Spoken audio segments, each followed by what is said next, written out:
Hello, everyone. My name is Maria Harper-Marinick. I am I guess I was until now, the Woman of the Year for 2016. Thank you. Thank you. Congratulations, Sharon. I couldn't think of a more perfect model of what all women aspire to be than who you are. And today, on International Women's Day, I say congratulations to you and all the women in the room.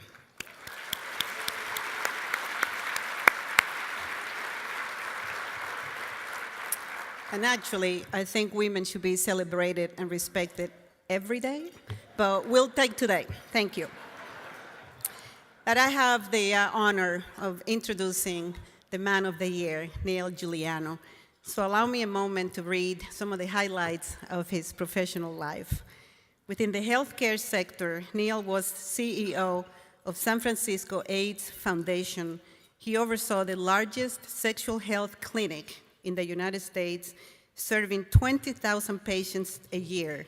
And he led the transformation of the model of care for people with HIV from one of sickness and disease management to one of health and wellness. And that model has been now adopted in many other parts of the United States.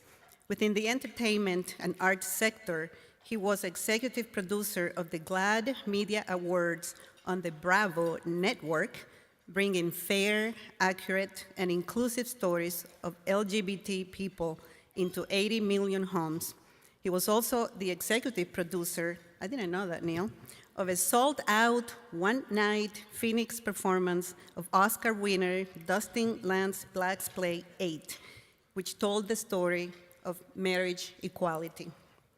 As a social justice activist, he served as president of the National GLAAD organization and helped transform the national messaging for LGBT equality, from requesting rights to respecting relationships. And I think, of course, all of us know that he was the youngest person ever elected mayor of Tempe, and also he was the first directly elected openly gay mayor in the United States, and that transformed him from a local elected official to a political and movement figure on the national stage. But Neil,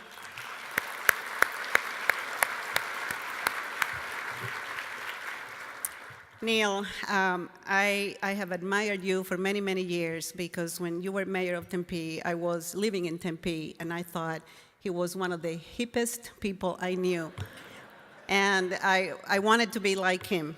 I have admired you because you celebrate with pride who you are all the time. I admire your passion and your commitment to always doing the right thing, your courage to speak up and speak the truth, your clarity of purpose and mission. You are full of civility and decency. And you are fun and, again, hip. So because of you, I have developed a passion now to support local theater.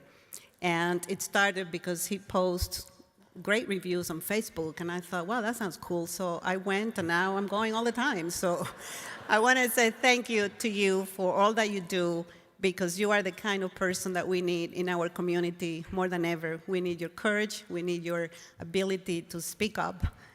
It doesn't matter what the stage is. You are the kind of person that gives hope to our community.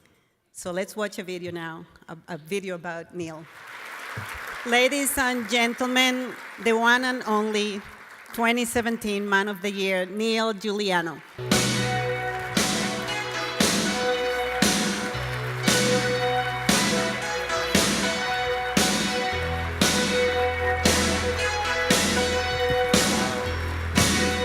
Thank you. Clap for the boss. Gotta love the music. Well, wow, what a day, what an exciting last few months it has been.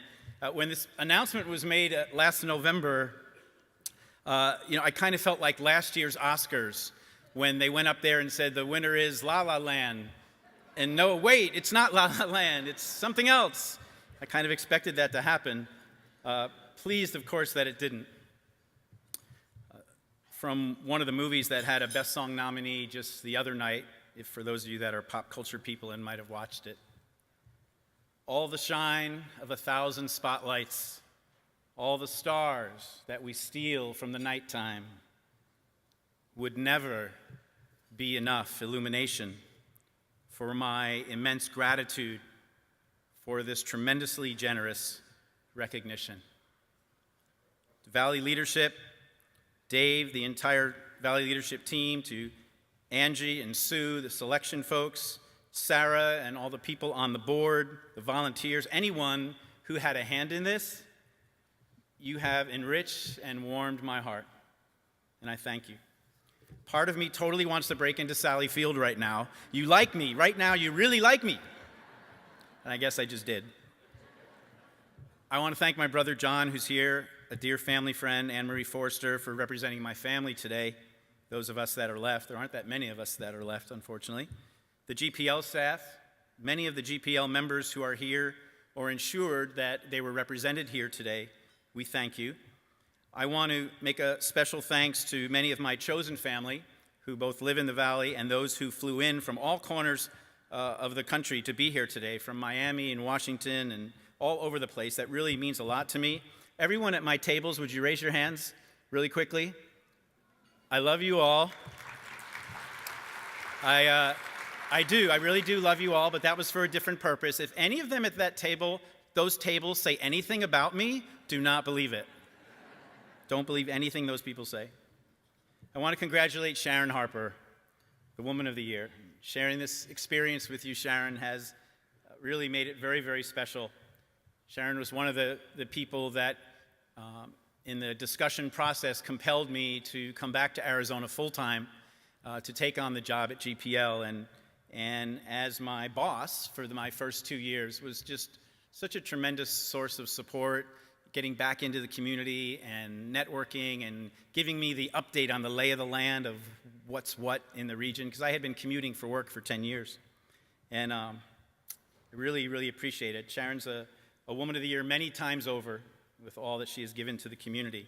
And since this announcement was made in November, I had literally months to think about what I wanted to share with you today.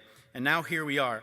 So I'm supposed to tell you a little bit about my journey. I think you know a lot about that already, but most importantly, I want to implore you to think about yours. It's not lost on me, as I said in the video, and for some in this room, that perhaps this moment is bigger than me. I embrace that reality. It's progress, and I thank you for that as well. Yet one of my very first thoughts about this honor was what Don Rickles remarked to his friend when his friend told him he'd been named Man of the Year. Well, that just goes to prove what kind of year it's been.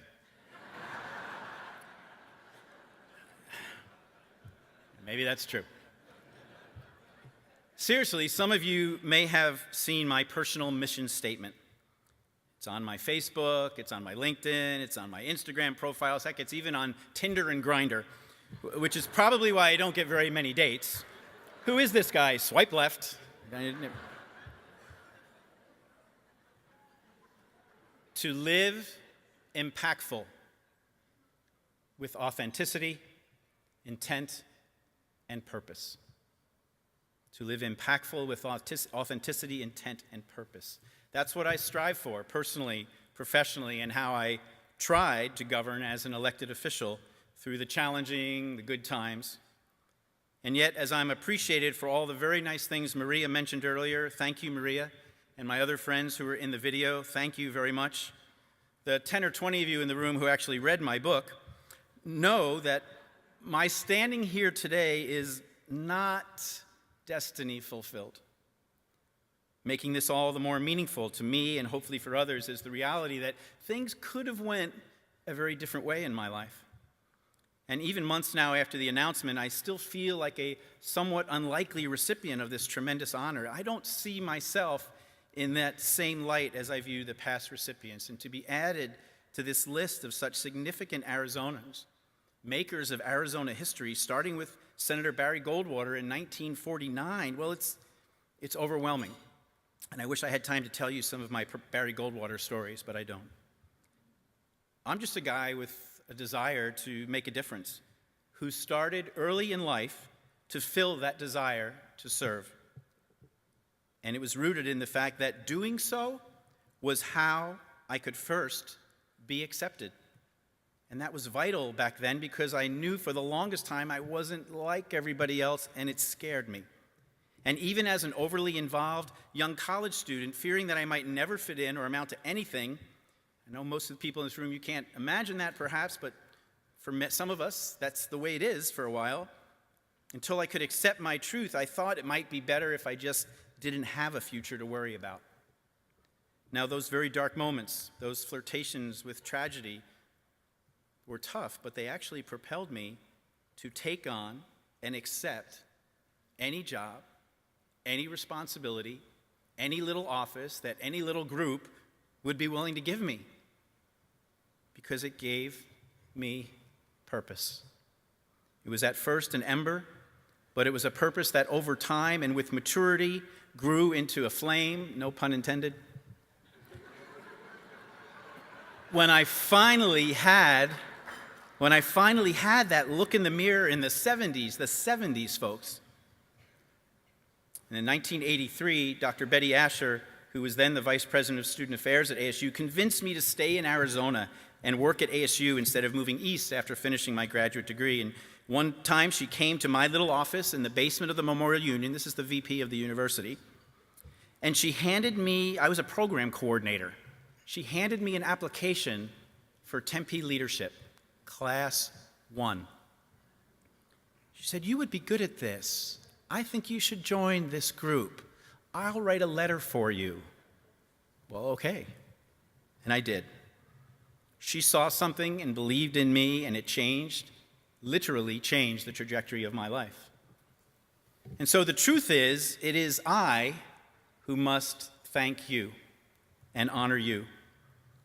All of you who are community, whether from Kiwanis and my history in Circle K and Key Club, Tempe Leadership, Valley Leadership, any number of the causes or organizations or groups that I've been able to be engaged with, because I stand before you today a product of your work, your influence, your care, your nurturing, your mentoring, your knowledge, your guidance, your direction, your acceptance, and your belief in me that allowed a penchant and knack for just doing the work to grow and stretch and learn and evolve into leadership, community and organizational leadership, and then political leadership.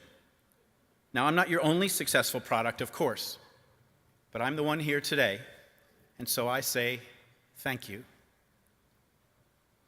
Enough about my journey.